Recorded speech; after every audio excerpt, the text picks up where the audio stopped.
All right. Hello again. This is the video for British imperialism in India, which is the second sheet in your green packet. Hopefully this one is shorter than the video on motives of imperialism. It's just the front sheet here.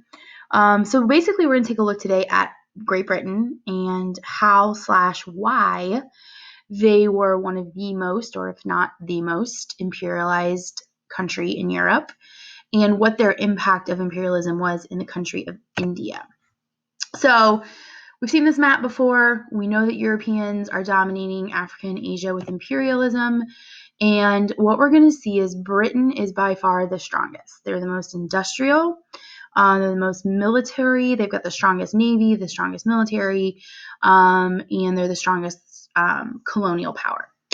So we're going to look right here, if you follow the mouse, at their imperialism of India. You can see here that this octopus-looking character labeled England has hands touching all of these various countries, which indicate that they had imperialized in all of these regions. And that just shows how much England had been going around the world, establishing colonies, which, if you think about it, really makes sense because they were the strongest industrialized country. So they're going to look for the most places for resources as well as the most places to sell those resources, or not to sell the resources, but I should say to sell the goods they make with the resources. So no nation could match the power of Great Britain. It was said that the sun never set on the British Empire because they had colonies all over the world. If you look at all of the colonies here in purple, it shows you colonies that the British controlled. And so at some point, there's always the sun shining on a British colony. Obviously, the sun, always shining somewhere in the world.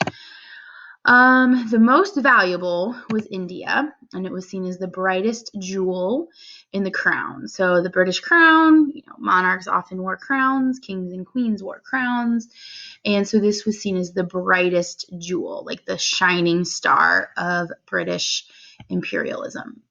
So a little history here, Vasco da Gama, you may have remember that name from studying explorers.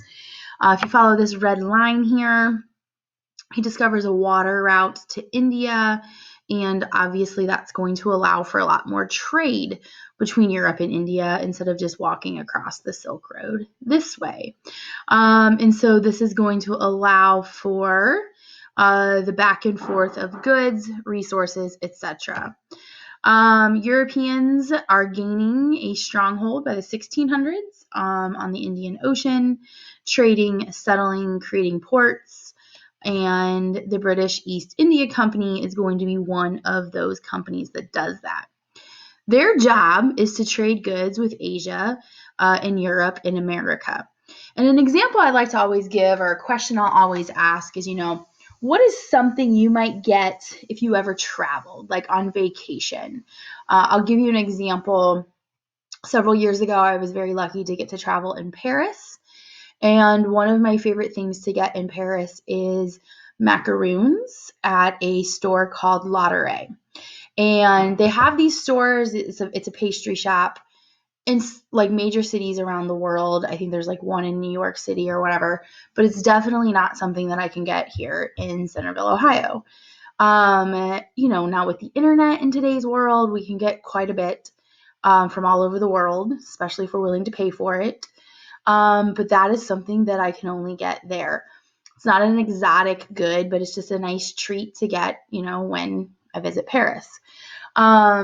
Before the internet, I can remember traveling and going places, and certain malls would only have, I remember Banana Republic was a big store that we didn't have here in the Dayton area when I was in high school. And so whenever we traveled, we were always excited when we saw a Banana Republic store. Obviously, in today's world, if we don't have the store, we can order it online. But to think back during imperialism, Asia was going to provide Europe with goods that they didn't have. And so, they're going to want to set up trading posts in cities in in India. As time progressed, by 1700, the empire that was ruling India at the time was in decline, and it was a ripe time for Britain to kind of swoop in and kind of take over. So basically what you should get from this is India was getting weak. Their government was weak. There was conflict. There was conflict between the Hindu and Muslim people living in India, and the East India Company was able to gain more control of India. I don't go into a lot of detail of why there was conflict, really just to save time. But again, what you need to take away from this, there was conflict in India, and the British East India Company can now gain more control of India. And they're going to make a lot of money. They're going to create plantations. They're going to get tea and coffee and cotton and opium. And we'll talk about opium when we talk about China, but it was a highly addictive drug. We've already seen this advertisement. We know that the British are going to use India to try to make money. A lot of the raw materials that the British are getting from India are helping the Industrial Revolution, continue to succeed in Britain. Opium, as I've already mentioned, the British will get that in India, and they will smuggle it into China. And I'll talk more about this in the China notes, but their goal was actually, and it's pretty ruthless, but it was to get the Chinese people addicted to opium in order to try to convince the Chinese people to trade with them. China was very closed off. They did not want to trade with the British, and the British really wanted to trade with China. So they smuggled opium into China, and they got the citizens of China addicted to opium, and then basically said to the Chinese, we'll quit doing this if you trade with us. The British East India Company would then take the cotton that we mentioned up here to Britain. Britain would make it in the factory, they would make clothing, and then they would take it to India to sell and make money. So this is happening for a long time. The actual monarchy / government of Britain is not worrying much about the British East India Company.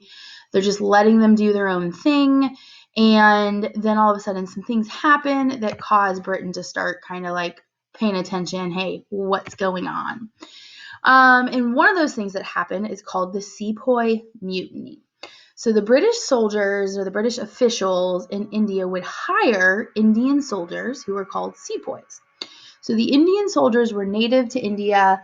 Their name was sepoys. They were hired by the British to try to protect the British territories. Most sepoys were Hindu or Muslim, and they, for their religious beliefs, abstained from either eating pork or beef, depending on which religion they were. And so what ended up happening was the Indians did not like, let's look at this first point here. The Indians did not like the fact that the British were controlling their colony or their country. Think about that for a second. If I came to your house, knocked on the door, walked in and was like, hey guys, I own this place now. You have to listen to me. You have to do what I say. You might not like that so much. Think of the Indian people. The British roll into town and basically say, we're here to take control. So there's a lot of resentment. And then a couple years later, there was a rumor spread that the gun cartridges supplied by the British were greased with pork and beef fat. Like I said, pork and beef are two meats that some religions abstain from, and the Hindu and Muslim sepoys were outraged. Now, the reason that was a big deal, if I go back for a second, this cartridge right here, a lot of times to load the cartridge, you would actually bite off the end of it to load the gun. And so the pork or the beef fat would be ingested, or the person would taste it. And since they didn't eat that, then that was, against the religion. So the Hindu and Muslim sepoys are outraged by this. They rebel. It's called the Sepoy Mutiny. Lasts about a year. The British gets a decent handle on it. But they had to send more troops from England to do that. And this really alerts the British government. The British government's like, hang on a second, East India Company.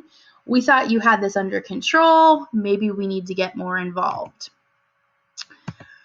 So this is the turning point in Indian history. The British government will now take more control from the East India Company. They will rule India directly. It's called the British Raj. It lasts until 1947, which is right at the end of World War II. The British government will now make all the important decisions over India. And, the British government will say, hey, listen, we did some good things too. We added railroads, telegraph, telephone lines, canals, dams, bridges, schools, hospitals. You can read it all here. In reality, most of those things were designed to help the British. So if there was a railroad, it was probably from a cotton plantation to a seaport. Most of these things were done really to help the British that were living in India. And yes, the people of India would benefit, but it wasn't like this good deed that the British were like, ooh, look what we're doing for you. It was really designed to help them. This is going to obviously hurt the economy of India. It's going to divide the social class. We've talked about social class systems when we talked about the French Revolution, when we talked about Latin American revolutions, talked about kind of the social division in England during Industrial Revolution, and now we see a social class that is not a good thing for the people of India. The British are going to plant cash crops, which leads to food shortages. So a cash crop is a crop that you sell to make money. Cotton and tobacco are two examples. You don't wake up this morning and eat a bowl of cotton for breakfast. At least I hope you didn't. You can't eat cotton. You can't eat tobacco. And so the people of India are going to starve because the British are not producing enough food to feed the people.